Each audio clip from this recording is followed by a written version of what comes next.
El momento que vivimos es grave para Europa, todo el mundo es consciente de ello. Y desde el primer día hemos tomado decisiones de apoyar a Ucrania para que le haga frente a la agresión de Rusia, para que pueda mantener su independencia y su libertad. Lo que se juega en Ucrania es, por supuesto, la seguridad y la paz de Ucrania, pero la seguridad de todos nosotros también. Este Consejo Europeo decretó que se continuará el apoyo financiero y militar a Ucrania y también algunos principios fundamentales que nos deben guiar en ese camino hacia una paz duradera, como el principio que habíamos definido en París el 17 de febrero pasado, que fue confirmado en Londres. Esto fue validado por todos hoy. Queremos la paz para Ucrania y por los ucranianos. Ellos lo quieren aún más. Lo que repitió hoy el presidente Zelensky: queremos una paz duradera que garantice la seguridad de Ucrania y que no sea ni un premio para el agresor ni una capitulación de Ucrania. Una experiencia que ya se vivió en el 2014, como lo recordé ayer. Por esta razón, en una reunión con el presidente Zelensky, el canciller Scholz y con el primer ministro Keir Starmer, esto lo volvimos a discutir hoy y fue una decisión que se aprobó entre todos.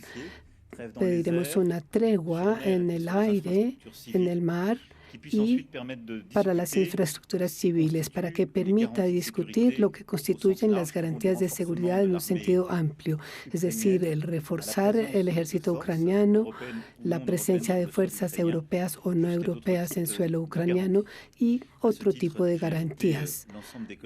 Este marco, invité a los colegas que deseen participar en una reunión el próximo 11 de marzo en París con nuestros jefes de Estado Mayor. La prioridad, por supuesto, en todo esto es apoyar a Ucrania y su ejército en el corto plazo. Esta es una decisión que hemos tomado todos estos últimos días de manera coordinada, acelerando los paquetes de ayuda ya decididos y movilizando nuestros principales operadores para hacer frente a las necesidades más urgentes de Ucrania. En el 2025, la Unión Europea le dará a Ucrania 30.600 millones de euros financiados por los intereses de los activos rusos inmovilizados. Hemos confirmado la disponibilidad de los europeos para aumentar de manera urgente nuestro apoyo militar a Ucrania para responder a sus necesidades más urgentes de equipamiento. Más allá de estos elementos de corto plazo, este Consejo Europeo decidió acelerar sobre la inversión para la defensa europea, en vínculo directo con el contexto que acabo de describir. Este análisis que comparten todos los Estados miembros es que Rusia, como ya lo dije ayer en mi discurso ante los franceses, constituye en el largo plazo una amenaza existencial para toda Europa y para Francia.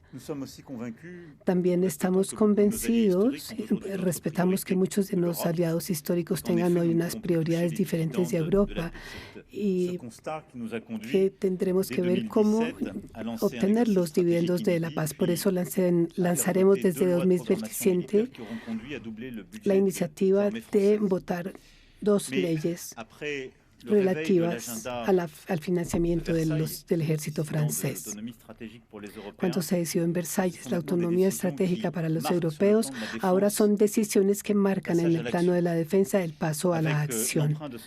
Con el préstamo de 150 millones de euros de la Unión, los Estados miembros podrán acudir a los mercados de financiación para adquirir equipos a largo plazo y también de manera más inmediata. También hay reglas más flexibles del Pacto de Estabilidad y de Crecimiento para liberar inversiones de defensa a nivel nacional por los Estados miembros.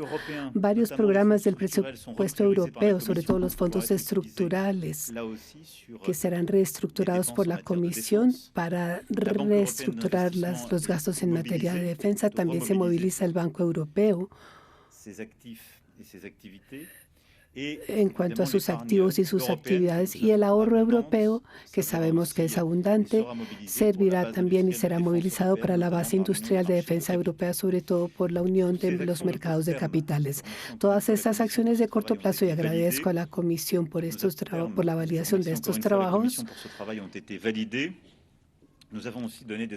También dimos orientaciones adicionales para el libro blanco, que estará terminado a mediados de marzo, que permitirá preparar decisiones adicionales, en particular de financiamiento, porque ahora el préstamo de 150.000 millones es de corto plazo, pero hay que buscar financiamientos más perennes.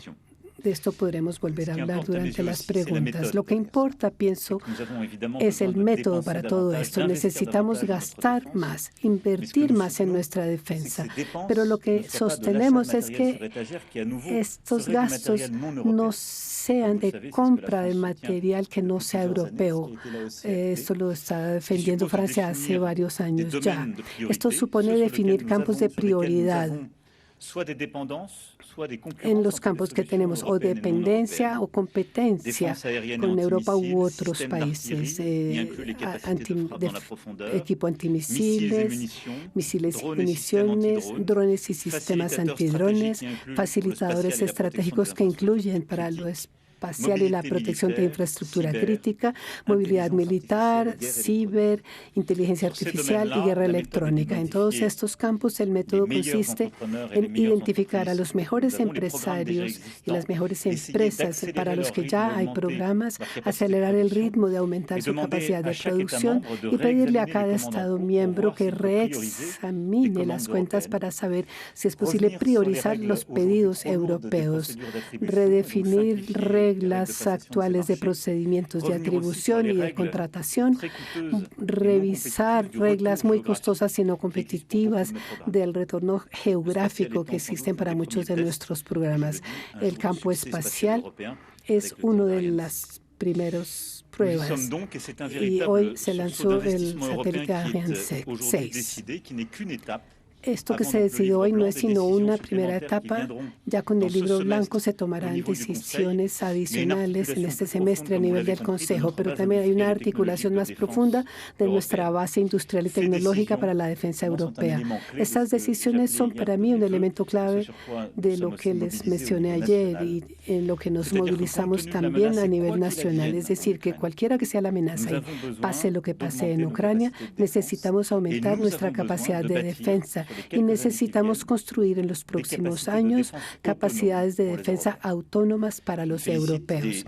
Me alegro de las decisiones que se tomaron hoy y también del amplio consenso que surgió de nuestros intercambios, que enmarca, en mi opinión, una gran lucidez de los europeos y un despertar estratégico profundo. En las próximas semanas veremos las consecuencias económicas durante el próximo Consejo, en el plano del Consejo de la Defensa y la Seguridad en las próximas semanas, con nuevas decisiones. Ahora responderé a sus preguntas. Gracias, señor presidente. Agencia France Press. Usted evocó de esta reunión de los jefes de Estado Mayor de los países que están dispuestos a dar garantías dentro del marco de un acuerdo de paz en Ucrania, si este llega a darse. Reunión que tendrá lugar el martes. Si entendí bien, invitó a los jefes de Estado y de Gobierno para que participen cuando deseen. ¿Puede usted decirnos cuántos países están dispuestos a participar en esta reunión y además en la coalición para estas garantías de seguridad? Y en cuanto a esta coalición, el plan franco-británico o francés apoyado por los británicos, no sé cómo se llama, ¿cómo está tomando forma este pacto? ¿Cómo y en qué momento estará usted listo para presentarlo ante el presidente Trump en Washington? Y a este respecto, ¿ha podido usted avanzar en la red de seguridad que muchos países están reclamando para poder dar garantías? Bueno, gracias. Es una iniciativa que hemos tomado junto con el presidente Zelensky y el primer ministro Starmer, también el canciller Scholz y varios colegas. Aquí agradezco también a Noruega, los Países Bajos y otros países. Básicamente hemos intentado mediante una serie de secuencias que hemos construido, evitar un cese el fuego que se negocie rápidamente sin garantías. Estas propuestas fueron discutidas de manera permanente durante los últimos días, mediante conversaciones con nuestros amigos ucranianos, con el presidente Trump y sus equipos. Desde la próxima semana, entonces, estos debates continuarán. La idea es que esto avance durante las conversaciones de negociación que se retomarán en Arabia Saudita desde el comienzo de la próxima semana. Por primera vez desde el comienzo de este proceso, y este era uno de nuestros objetivos, porque hay un proceso que existe entre Estados Unidos y Ucrania a nivel de estas negociaciones para poder avanzar en este esquema. Queremos avanzar concretamente para saber qué es lo que aceptan los unos y los otros, y para poder llegar a construir una tregua medible, poder ofrecer las garantías de seguridad, medidas de confianza y una paz duradera. Este es el objetivo. Todo esto es en tiempo real. Por ahora no hay ningún plan oculto ni nada de esto. Hay intercambios diariamente. Hace un momento me entrevisté con el presidente Zelensky sobre este tema. También me entrevisté con el primer ministro Keir Starmer, y próximamente, en los próximos momentos, me entrevistaré con los estadounidenses. Ya veremos en qué desemboca todo esto y las consecuencias del lanzamiento de Ariane. Los rusos han dicho claramente cuál es su voluntad. Ellos lo dijeron durante las negociaciones en Estambul en la primavera de 2022 y lo han repetido. No OTAN, ningún ejército extranjero y una desmilitarización de Ucrania. Es decir, los rusos quieren ver que Ucrania sea un país neutro, un formato de ejército muy reducido. Estas son condiciones inaceptables para Ucrania y para todos nosotros, porque de alguna manera esto recrea y empeora las condiciones de 2014 y sin duda alguna le permitirán a Rusia reorganizarse en unos cuantos años y volver a lanzar otra operación que amenazaría la seguridad de Ucrania y la nuestra. Cuando hablamos de garantías de seguridad, hay varias opciones. Primero, todos apoyamos a un ejército ucraniano que pueda resistir por su tamaño y por su naturaleza, resistir a una agresión rusa, o sea, varias centenas de miles de hombres con equipos de mejor calidad y en particular de defensa que les permita resistir. A este respecto, puedo decir que hay unanimidad entre los aliados. Ninguno de los aliados europeos y no europeos han dicho que no quieran participar en estas garantías de seguridad. El consenso es importante, todos están de acuerdo. Y luego, se observa que hay un rechazo hoy de los americanos de entrar a la OTAN, de que entre a la OTAN. Este mecanismo de adhesión a la OTAN, bueno, muchos han propuesto mecanismos del artículo 5 de solidaridad. Hasta ahora los Estados Unidos de América han rechazado todos estos mecanismos de la OTAN. Pero hay otro mecanismo que consiste en desplegar, con base en decisiones totalmente nacionales, una serie de ejércitos, no a las líneas de frente, no a las zonas ocupadas, sino al día siguiente de la paz, para que vayan a las zonas calmadas, para marcar una firma estratégica y crear una solidaridad de hecho de las naciones miembros de la OTAN. Este pacto franco-británico se amplía a otros. Usted tiene razón. Para todos, la condición es la naturaleza del apoyo estadounidense. Habrá unas primeras comisiones exploratorias sobre todas estas opciones con los jefes de Estado Mayor de todos los estados aliados. Todos han sido invitados, cada cual se movilizará según lo desee, en estrecha coordinación con la OTAN y el Comando Militar de la OTAN, que estará asociado a todas estas gestiones. Esto es mandándole una señal a Ucrania y a todos nosotros. Todos los países están invitados el martes. El primer piso, como ya les dije, es que hay unanimidad comunidad. Lo que es importante para nosotros es los trabajos técnicos que se están llevando a cabo, no solamente a nivel de estados de gobierno. Digamos que técnicamente es importante ver cuál es el tipo de organización y cuál es el costo para que esto tenga un formato creíble. Estos trabajos todavía no han comenzado, habrá que empezarlos. No, el objetivo es un trabajo continuo, luego en estrecho vínculo con la OTAN y con todos los demás. Esto lo estaremos haciendo de manera totalmente transparente y habrá representantes del Comando Norteamericano para poder compartir todas estas informaciones. Señor presidente Le Monde, a propósito de los debates de hoy, ¿puede precisarnos sus ideas sobre la financiación innovadora adicionales que usted habló para la defensa comunitaria? Se trata, por ejemplo, de un gran préstamo europeo nuevo o un préstamo intergubernamental. Ya se habló sobre estas posibilidades, especialmente con el nuevo canciller alemán, y ya se sabe qué piensa él, y sobre la disuasión nuclear que usted mencionó ayer, que usted propone ampliar esta disuasión, ponerla a disposición de otros estados europeos. Hablaron esta tarde con todos sus homólogos en el Consejo Europeo sobre esta ampliación de la disuasión. ¿Cómo ve usted que evoluciona este debate? Gracias. En efecto, pienso que hoy en día se utiliza hay algo que no se tomó del plan anterior ni de otros fondos existentes no utilizados. Entonces, la Comisión hizo lo que tenía que hacer, reaccionó muy rápidamente con base en términos legales que le permiten utilizar esta financiación. Esto permite pedidos rápidos, acciones rápidos para acelerar los programas que hoy en día están en manos de nuestros grandes industriales europeos. Pero esto no es suficiente. Lo que queremos proponer ahora es que después podamos tener una financiación común, porque pienso que la libertad del espacio presupuestario que se le deja a cada país nacional no es suficiente, porque hay muchas diferencias entre los Estados miembros. Y si se quiere tener grandes programas europeos y una base industrial europea, se requiere una financiación europea.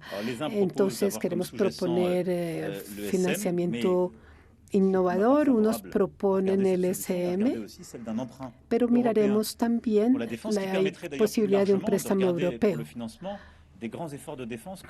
para poder desplegar grandes esfuerzos de defensa, y la inteligencia artificial son dos aspectos claves para nuestra soberanía estratégica y nuestra autonomía.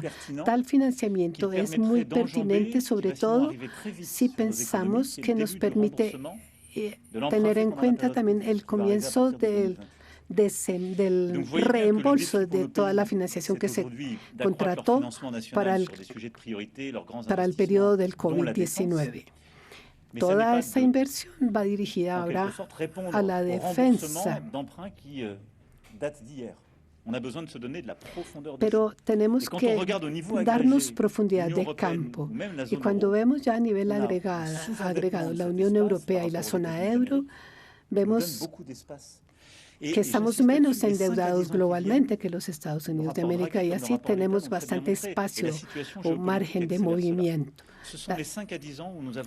Tenemos 5 o 10 años para hacer inversiones masivas. Si queremos estar a la altura de la amenaza, nosotros en Europa, si queremos responder a las necesidades de inversión en materia de inteligencia artificial, y si queremos responder al desafío de la descarbonización de nuestras economías, la prioridad es movilizar una financiación común ahora para que los vencimientos para el reembolso sea cuando ya haya pasado esta situación grave.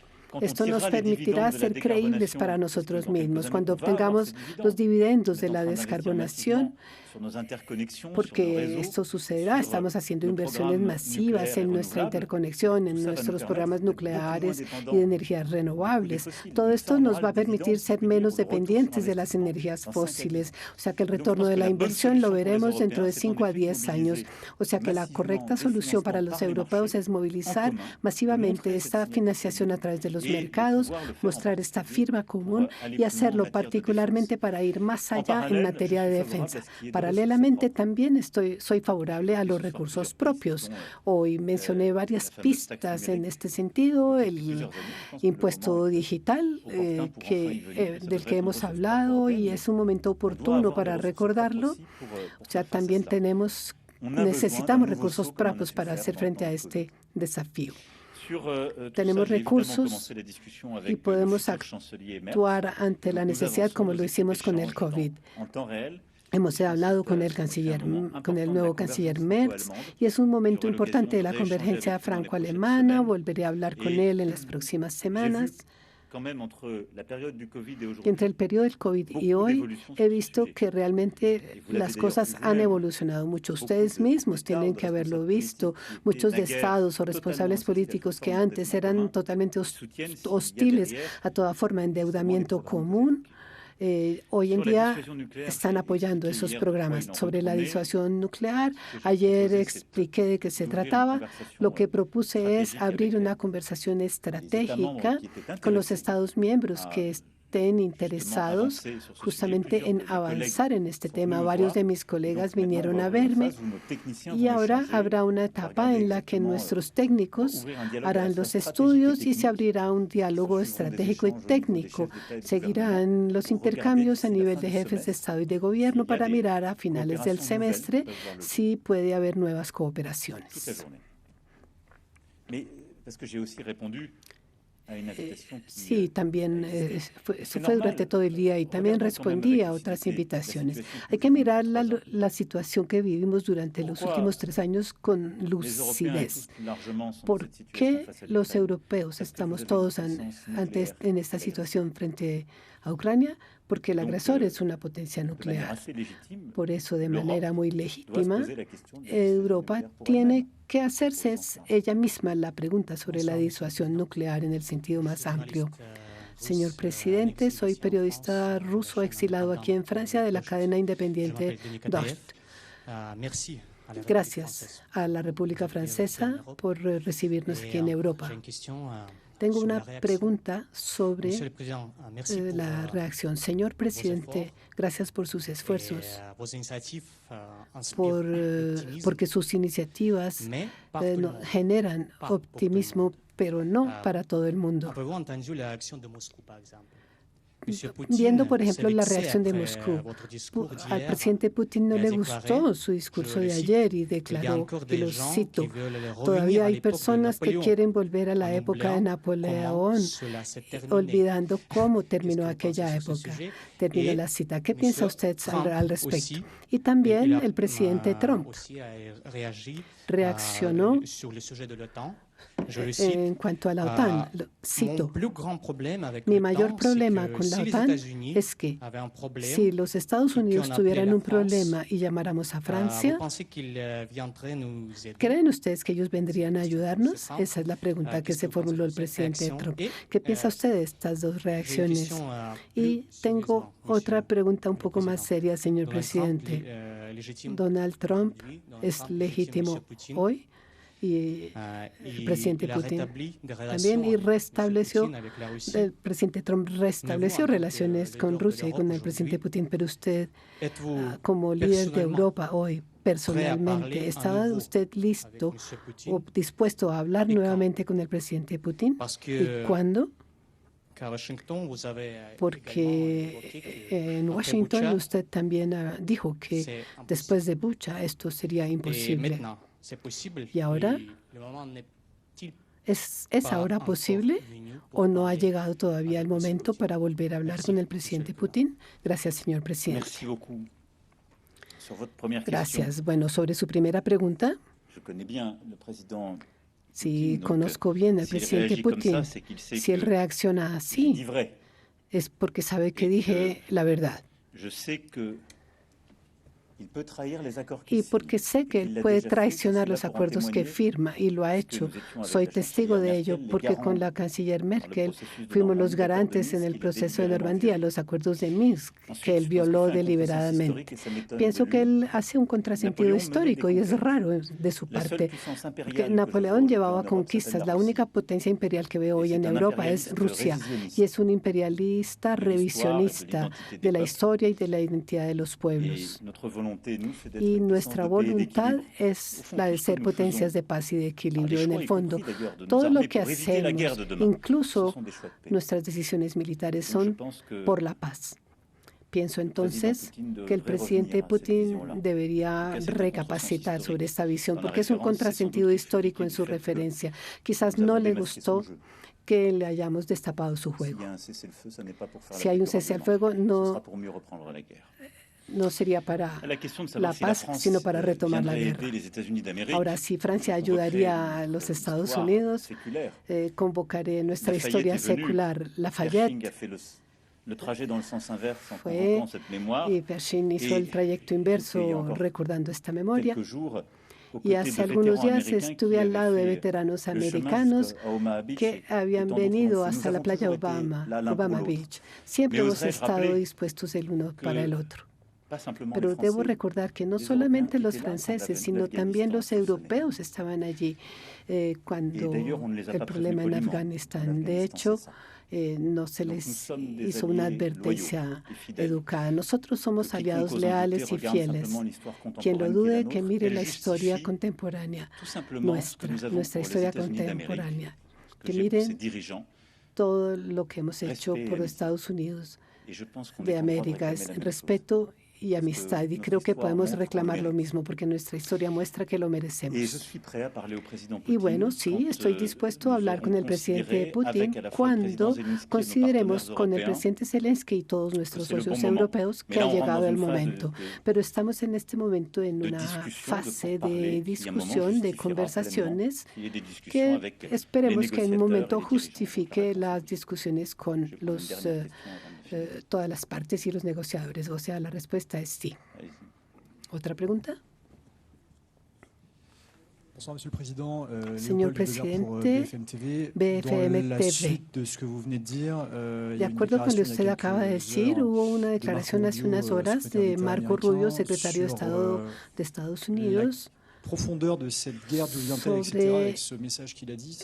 o sea, su mensaje fue que estamos en una guerra entre Estados Unidos y Rusia, que de hecho Ucrania no sería más que un proxy. Ese es el término que él empleó en la televisión. Es una retórica que ha empleado Moscú. ¿Cómo reacciona usted ante esa declaración, ante esta manera de hablar de a quienes usted todavía califica como nuestros aliados? Pero es una retórica que está cambiando. Me parece algo impropio.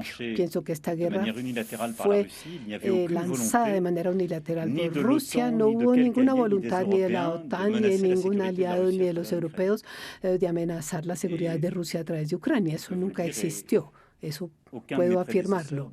Ninguno de mis predecesores me contradiría. Todos hemos tenido la misma posición. Cuando hubo propuestas para extender la OTAN, Alemania lo rechazó en 2008 en Bucarest y nunca se volvió a considerar. Ha habido una especie de tensión, de proyecto de extensión, o sea, no hubo ninguna idea de extensión de la OTAN que hubiera podido significar una amenaza para Rusia. Eso es una historia inventada. Él resolvió esta agresión por imperialista, por una voluntad de conquistar Ucrania. Recuerden que hace 3 años nos explicaban que iba a ser una operación especial que iba a durar 3 semanas. Pero esta operación, de hecho, fue llevada a cabo en el este y por el norte, o sea, con centenas de soldados que llegaron a Kiev, que fue liberado por los ucranianos y todo el norte del país. Me parece entonces impropio esta afirmación. Porque los responsables ucranianos, o sea, en los últimos 3 años no hay ningún combatiente europeo ni americano en suelo ucraniano. Los que han luchado son los ucranianos. Los valientes que han luchado por su territorio y su soberanía son los ucranianos, no nosotros, ni los europeos ni los estadounidenses. Decir hoy que esto es una discusión entre Rusia y Estados Unidos y nada más es desposeer a un pueblo que ha resistido por su supervivencia y por su dignidad. Es una guerra de resistencia de Ucrania frente a la agresión rusa. Eso es lo que es. Y creo que hay que seguir diciendo esto con claridad. La paz implicará a los ucranianos con los rusos en torno a la mesa, pero los europeos como apoyan a Ucrania y además porque también está en juego la seguridad de Estados de Europa y también los americanos que han contribuido económicamente. Pienso que sí se puede llegar a una solución útil, pero entre todos.